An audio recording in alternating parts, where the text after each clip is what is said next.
like music brings everything to life for me.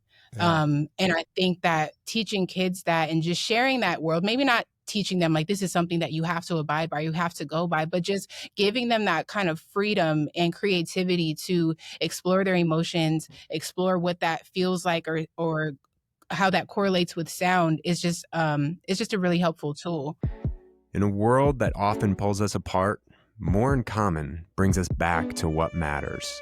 Hosted by Garen Taylor and Keith Richardson, this isn't your average podcast. It's a challenge to think deeper, question louder, and grow further. At More in Common, we work with NFL teams, tech companies, and professionals across industries to improve communication and foster compassion. And with a focus on emotional intelligence, we aim to bring a wealth of experience to help you navigate the complexities of human connection. We've never been more connected and yet more isolated.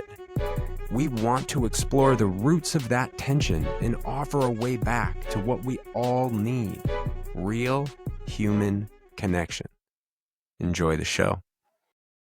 Welcome back, everyone. I'm Garen Taylor alongside my man, Keith Richardson. Let's go.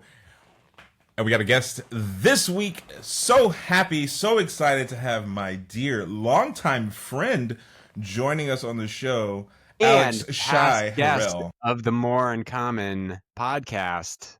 Don't forget that. That was unnecessary. Listen, don't be stepping on me in my intros, all right? I was talking up Shye. We were going to say how amazing she is. She's a musician, very talented artist. She's, in fact, the composer of the theme song you hear every week when you listen to this show.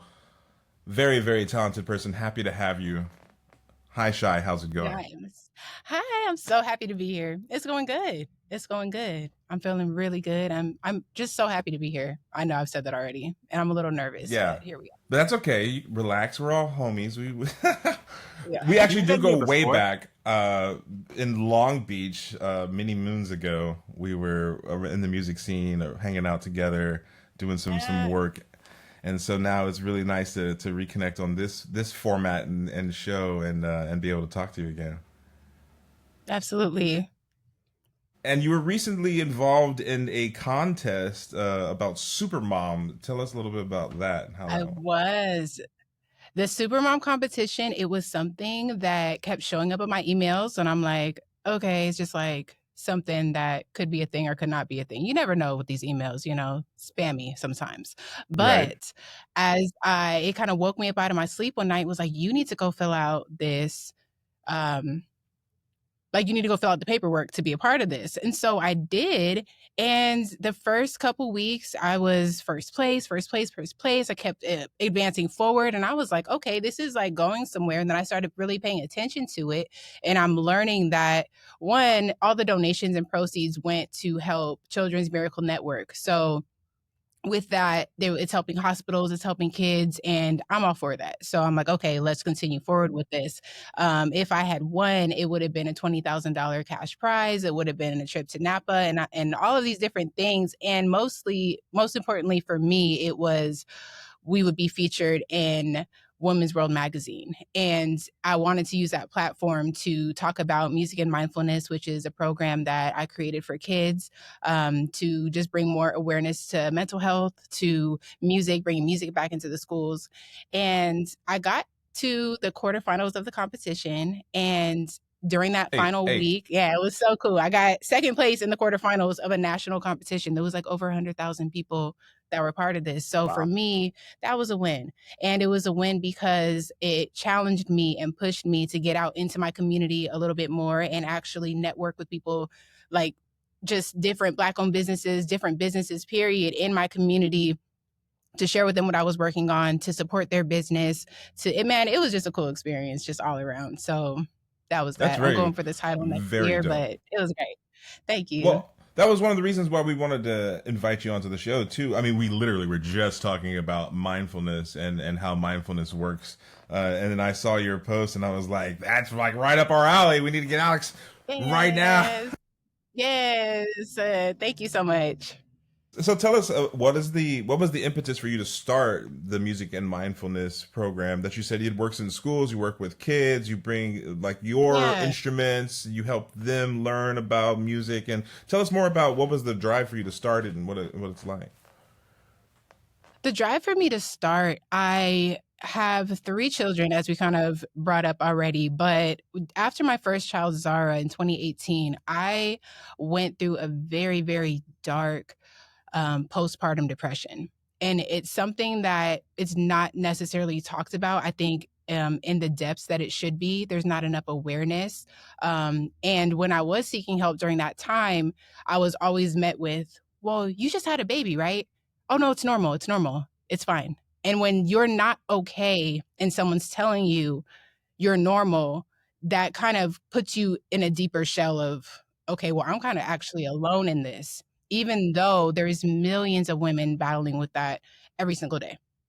So with that, I kind of found my way out of postpartum through mindfulness. I started just practicing and learning more about it. And the more that I learned and the more that I was like, okay, it's important for me. It's important for me to feel how I'm feeling. Two, it's important for me to acknowledge that you are feeling these feelings and these emotions. And although they might be extremely intensified at this moment, it doesn't mean that they're not important and that you're not feeling them. And three, let's make it okay to nurture these feelings and meet them where they're at. Let's meet you where you're at and not cast judgment. Just, hey, these are thoughts, these are feelings that are here right now. Let's just take a look at them. And that's it. We don't have to go any direction, but let's just take a look Right, at them. right, And learning about that and being able to kind of find my way to the light and make it to the other side of it. One, I was like, okay, well, I have to share this with everybody. And two, as I'm raising my children, I'm like, let me teach my children about this because why wasn't I taught about this? Why aren't we right? Like, how much different could our world be if the next generation was emotionally agile already, were able to show up for conversations, sit through tough conversations, learn, just have all of this knowledge. And so I'm like, okay, well, I'm teaching my kids. I want to teach other kids too. Well, how am I going to yeah. do that? So then I'm like, let me just sit on these thoughts.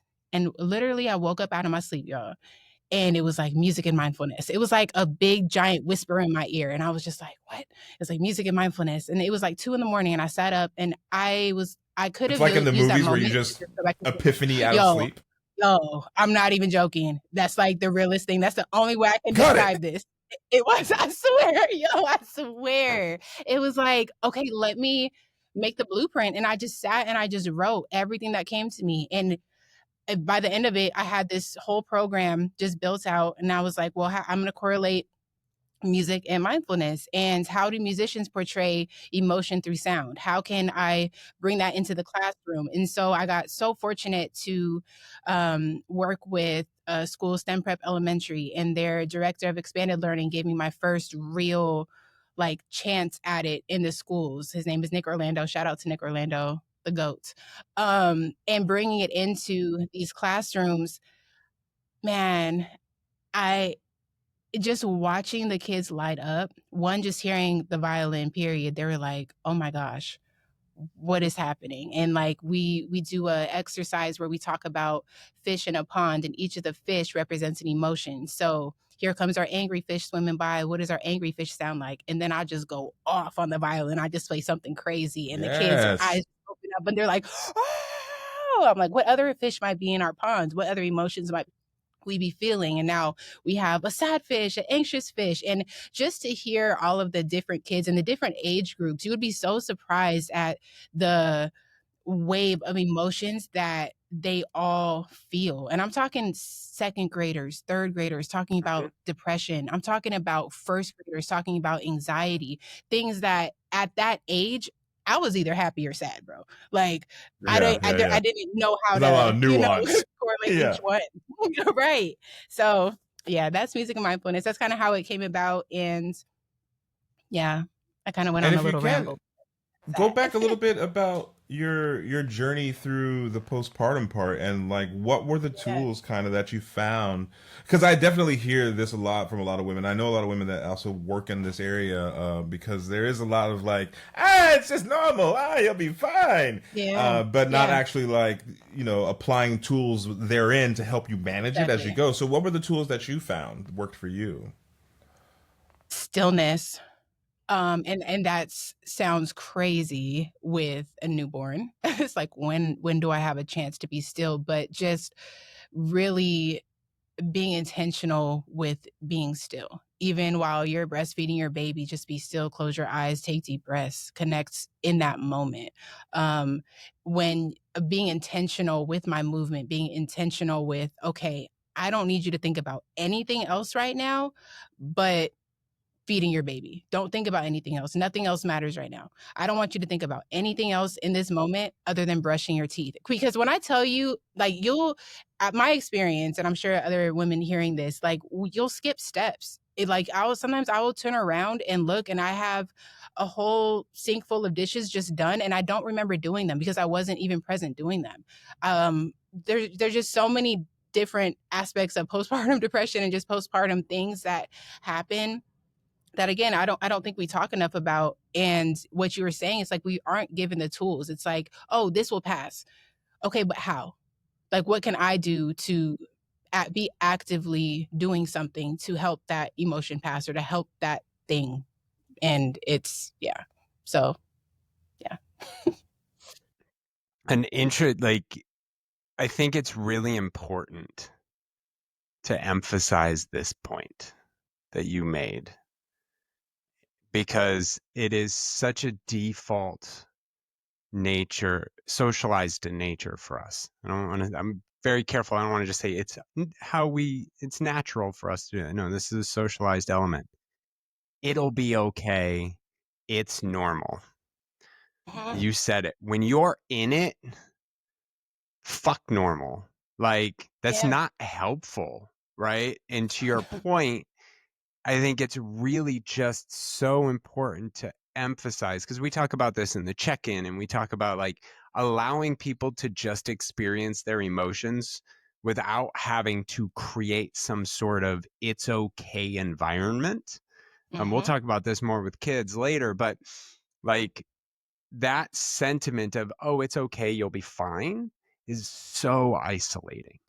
Because It is. what that's telling me is that I don't have anybody to help me through it. You're Right. telling me it's just going to be okay. Why don't you tell me?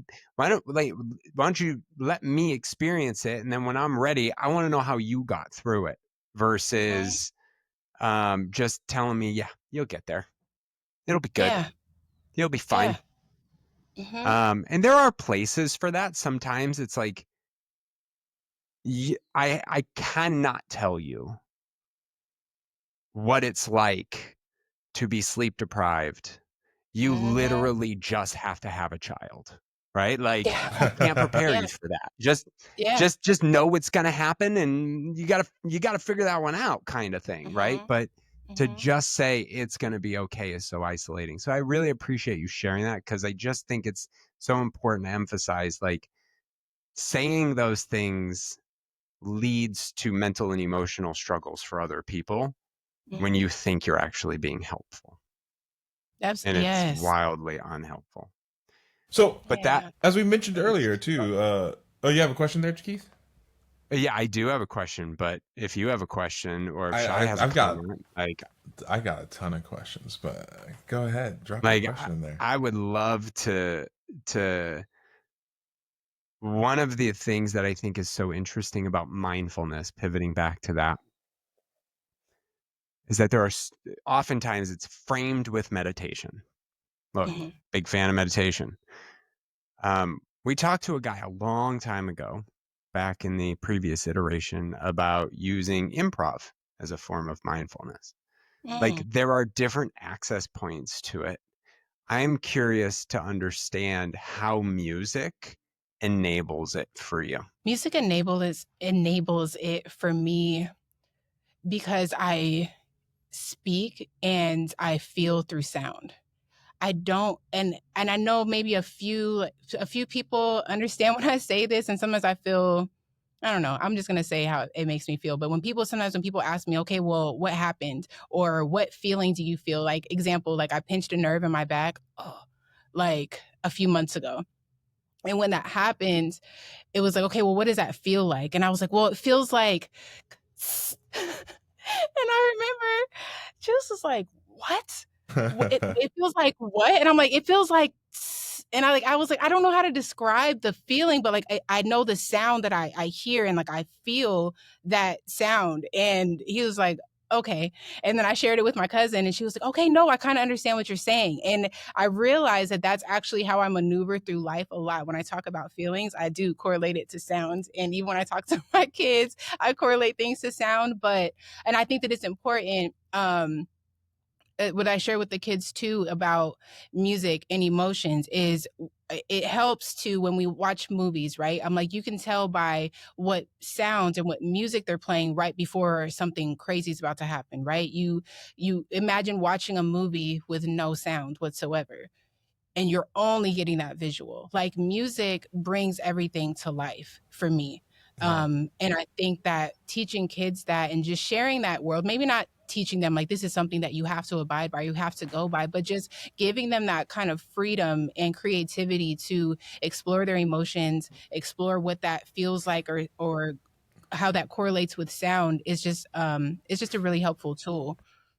You know what else I think is super interesting about your program and about you as an artist is that you play violin, right? It's such a Yeah. classical instrument. I mean, it's got thousands of years of history. It's like, one of the most noticeable instruments in the orchestra. Like when that violin starts ripping on a solo, everybody goes, hold on. You know what I mean? It just has that ability to reach you. So tell me about your journey with the instrument, especially being a black woman, because I'm sure there's not a ton of black women violinists like floating around, but also how you feel it affecting other people, and how you work with that instrument in particular. Yeah, my violin journey kind of started. I was fortunate; it started in about fifth grade, and I was at a school where they brought a bunch of instruments and was like, "Hey, everyone, pick up an instrument. Which one do you want to play?" And I was like, "The violin." And my dad was like, "This is going to be really hard." And I know from his point of view, it was like, "This is going to be really hard. You got it. I'm going to support you." And he did. He's literally my like holy grail to the violin. But I just remember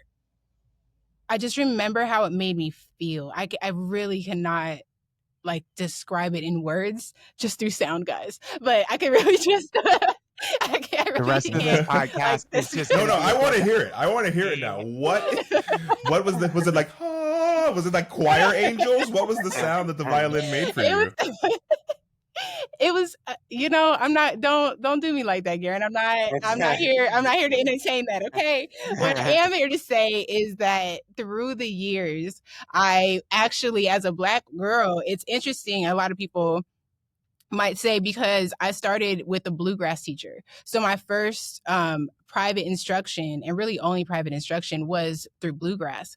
And I was so in awe of my teacher. Her nails were like, I don't know, like 4 or 5 inches long. Like, Wow. and she was playing so fast. And I was like, I want to be just like her. Like, hands down. She was just so dope to me.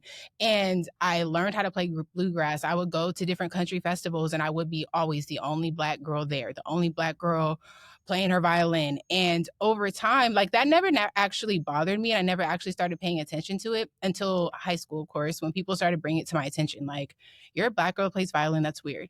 And I was definitely the kid that was always moving schools. So I was always looking to find like my tribe that I never got to stick to, because we're constantly somewhere else. And my violin is something that always came with me. And then I kind of put it down when it stopped being cool, and everyone's kind of in my like ear about it. And I was, just at that age where, again, like, you want to fit in, you're just trying to find your way. And then I ended up moving to Atlanta, and that's when I started a really cool rap group.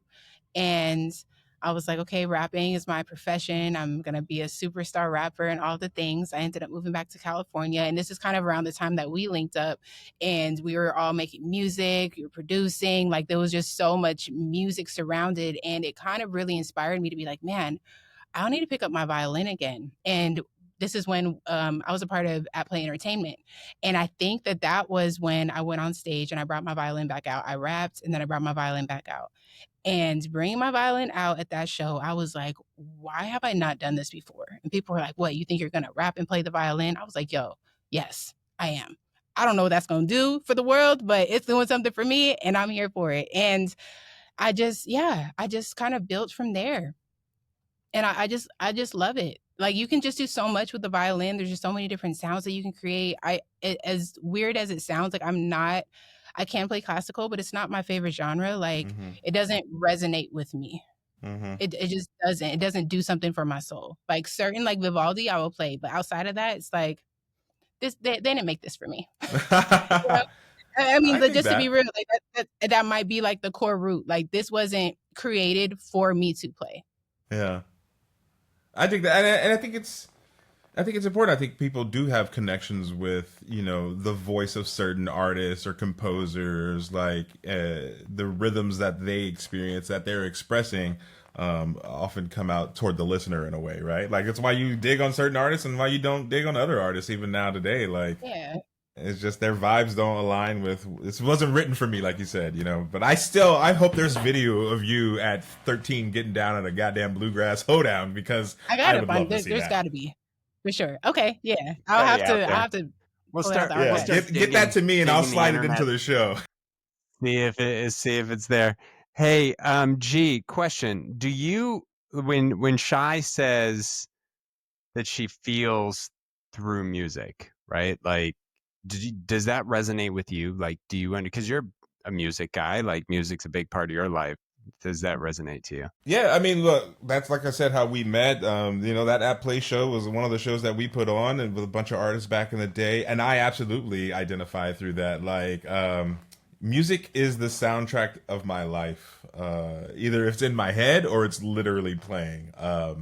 Even right now, there's a little bachata going on in the back of my mind. But I think that for me, it's really it's connected to how I express my emotions, or if I want to like change my emotions in some ways. Like I'll know if I put this Santana record on right now, we'll be all right. You know what I mean? Or if I'm feeling like I want that vibe to return, I'll put on some War or something. You know what I mean? Some classic stuff for me Yeah, that yeah. has nostalgic for me. It reminds me of growing up and what those moments were. So yeah, for me, I live it and breathe it. I don't know who I'd be without it. You know, my guitar's in the other room. I still get down and jam on it.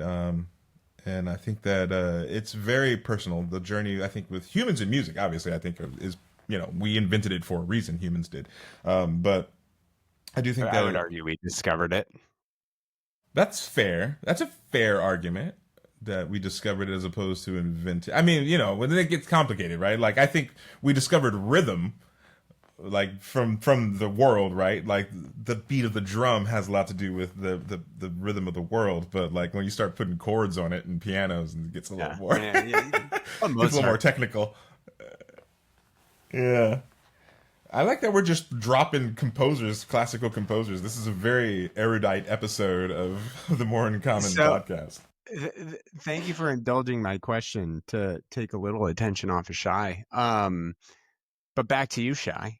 The element of mindfulness, like being present. How does music get you there? I actually want to say it might be the other way around. I think that when I'm very still and I'm being mindful, it brings me to music. And I would have said maybe a few years ago, I probably would have said that the opposite, but being a mom of 3 and always busy in a sense, like always having something to do, tending to my family in ways. When I have that still moment, that's when I really feel myself being called to my violin. It's not the other way around anymore. When it definitely used to be. But now it's like, no, when I am being mindful of my thoughts and of my feelings, it's like, hey, I know how to navigate through this. Let me go play. I know how to navigate through this. Let me go put on bedtime beats. Let me go put on my little lo-fi music. Let me put on my love playlist while I'm cooking dinner for my family. Let me Yes. set the mood for bedtime for my kids, put on that bedtime beats. Like, let me set the tone for my day. And it starts with being mindful of, hey, what do I need right now? Oh, I need music. That's what I need right now. Such a like I love that for you.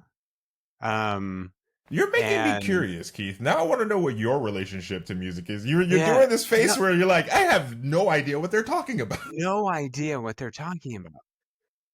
No, Now because I'm curious I because think Keith, this I feel is, like you do. Yeah, tell me some.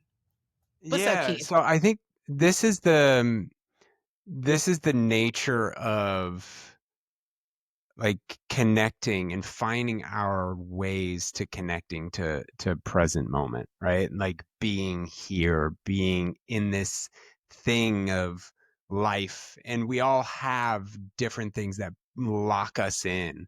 And I love the way you framed it. Music's just never been a thing for me. I like Mm, music. I mm-hmm. enjoy music. I wish I had learned an instrument earlier, though. I think had I learned an instrument when I was growing up, I would have technically been connected to it. I don't know if I would really like. I've tried to learn the piano several times, and I'm just it's I can do Yeah, it. if it ain't I it, it ain't it, can you know. Yeah. navigate it, but I don't feel the music. I understand what that means, but I just don't. But what's interesting is I just had this recent experience. Um, and my daughter's in dance. Both my Mm-hmm. girls are in dance. And the studio that they're a part of wanted to do a dad's dance this year, Oh, as part of their recital. And oh, cute. I like where this is going. so, dude, so about I don't know, 11 throughout the year, I loved the idea because I've always enjoyed dancing in the right Mm-hmm. setting, but I've never really danced. And I just like, hey, I know I can move. I'm athletic. This sounds like it would be a cool idea, right? It would be Yeah. fun. So I was hounding the studio. I'm like, we got to get this going. We got to do this. We got to do this. We got to do this. And we were all concerned. I'm thinking there's going to be like 2 or 3 dads. We end up with 15 dads. Oh, And yay. for the last 10 weeks, we've been practicing, right? Like Mm-hmm. just practicing this set routine. It's a 2.5 minute collective routine that certainly goes by way faster. And we had the recital this past Saturday. Oh, And on Sunday, I was miserable okay. because it was gone. It's over now, yeah. Right? Oh my Like it was goodness. gone. And Yeah. I didn't expect that, right? Like I Yeah. didn't expect to just want to, it's not the recital, it's the practice. It's the being in my basement, getting it right. Yes. It's this it's it's not it's not connecting to the dance either. It's Mm-hmm. connecting to the rhythm of the dance with the music. And Mm-hmm. like that was my my most favorite part was just sitting with that, finding the rhythm with the movement and just hitting that mark every time because you're just feeling it. I don't count. I can't count. It's too technical. Like it's just connecting to the music. And like that God, talk about might wanting some like video. I want yo, it'll I it'll be want the out there. recital We'll Keith's boogie share it video. once it's out there. But like the reason I share this, like that connection to presence happens in so many different ways. And oftentimes I hear, because I talk about this a lot, and I imagine you hear this too, and I'm curious, Shye, I just can't meditate. I just can't sit Oh with my yeah. thoughts like that, right? Yeah. But when you have these other access points, it puts you in a place that you just don't want to get out of. I mean, Mm-hmm. my personal experience in playing music, right? If I'm playing a song and I'm really trying to get that song out, yeah, everything else goes away, and you are, you're note for note, you're strum for strum. You know what I mean? You're not thinking about the lyrics; they just come at. You know what I mean? Like you have to almost be in the moment to get a good performance out. Yeah. And then like the way you use it, Shye, is it is well, I love the way you framed it because it's a different point of view, is to say when I find stillness, it's almost in totally tell me I've got this wrong. It's almost as music is like the conduit to keep you there. Yeah. Yeah. Wonderfully put. Wonderfully put. Now, what sound do you hear in this moment? I'm just kidding. Just a joke. Now that we know that you experience life through sound, we'll have to check in periodically and see what beats are going in your head. I'm sure you're like one of those like hummers and beatboxers too, right? Like you make little rhythms to yourself all the time. Man, I really can't beatbox, although I wish and I think that I can. We had an open mic session a few years ago and I was like, are there any beatboxers in here? And everyone was silent, but I was like really fiending for like a good, like just collective like rap battle, right? Like I was just fiending for it. I needed to hear it in my ears, like in that moment. So I was like, all right, I'll beatbox. Y'all, come on now. I was Yes. beatboxing the most basic out of breath, huffy puffy beatbox for like 5 minutes, but it was a lit session. I'm not gonna hold you. It was everything I needed. But yeah, so the sounds I guess that I hear, I guess just in this moment, it's really calming and it's not necessarily always sound in the sense of like music. Like we're kind of talking about the invention of music, right? Or like how humans invented music, or I'm sorry that you said something else that it's kind of slipping my mind right now, but just kind of piggybacking off of that, it's like there was music and sound back then. Just because I think that us humans now we correlate music with, oh, music is comes from an instrument. Music can be created by literally opening a refrigerator door and hearing it shut and being like, oh wait, that's kind of dope. Like open it, shut it, crackling, the crackling, the laughter of my kids in the background. Like there are sounds and music all around us. You hear an ocean stream, that's music, that's sounds. And just kind of, I always feel silly when I talk about this stuff sometimes because I'm like, do people understand what I'm saying? I I'm feel not like here. if I don't get everybody, there's somebody that's like, yes, you feel me. So Yeah. I'm speaking for them. I'm representing them. But yeah, I No, just I I mean do this hear is sound. I hear music everywhere this is what we do that I here. go. We talk about, Yeah. feelings and we talk about how things make us feel and sometimes it's just vibes, yo. Sorry, like, hey, it is what it is. Yeah. So, Yeah. so I think it's so important to like really hammer on this just to as we close up, and I want to hear what your final thoughts are before we end this episode. Like when mindfulness is not inaccessible, what's wonderful about your story and how you use music to access it and how sound gets you locked into the moment. Like I hear, you open Matt Damon in Good Will Hunting has one of my favorite lines in the history of time when he's talking to uh what's her name, the female lead, I can't remember the actress's name, but he's talking to her and he asks her, do you play piano?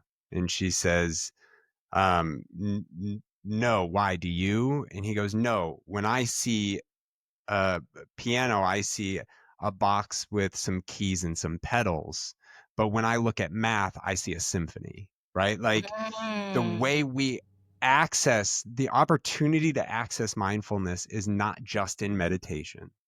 It is not just this expected, oh, put music on and then I will be present, right? you're right. It is, it is, there are ways that we can all access a connection to this moment right here and right now. And it's trying to try different things. Like, hell, who knows? Maybe you go and do a dance and then find out, like, hey, I'm gonna try to sign up and do more of this because I need more of that Yeah. because it helps you lock Yeah. in, Are you right? saying you're joining the dance Whatever it team, might Keith? be. I'm already talked to the He's like, I'm studio saying it's instructor and I already want her to set created. it up. Okay. Like it's already happening. He's like, I already ordered my outfit, so Right. um I think that's it. That's so like I know you laugh and you think, but it's so to your point. I hope it challenges people to think about their way of finding access to the present because of the importance of it, while also giving that one person that just doesn't understand that lives the same way and you just kind of give them clarity. Um so we don't laugh it off because I think it's just super important. So It is. It's very important. Thank you for that. And I think that mindfulness, I think it's something that I truly believe it's a practice. It's not something you either have it or you don't. you practice. We all start not having any idea, knowing about what mindfulness is. And once you find your thing and you connect with it, just go from there. That's right. Tell people where they can find your music and mindfulness program and how they can support. Yeah. You can find Music and Mindfulness on Instagram at Music and Mindfulness LA. You can follow our website, www.shyeeaze.com/music-mindfulness. And yeah, that's how you can find me, y'all. Do it. Thank you again so much for joining us. This has been a fantastic conversation. Lots of laughs, lots of information. You're an absolute inspiration, a very, very talented person, and I'm happy to be able to call you my friend as well. Thank you, Karen. Thank you, Keith. This has been an honor and a pleasure. This has been great. Thank you guys so much. Anytime. You're always welcome here on the More in Common podcast. I'm Garen Taylor. That's Keith Richardson. See you next week. Have fun.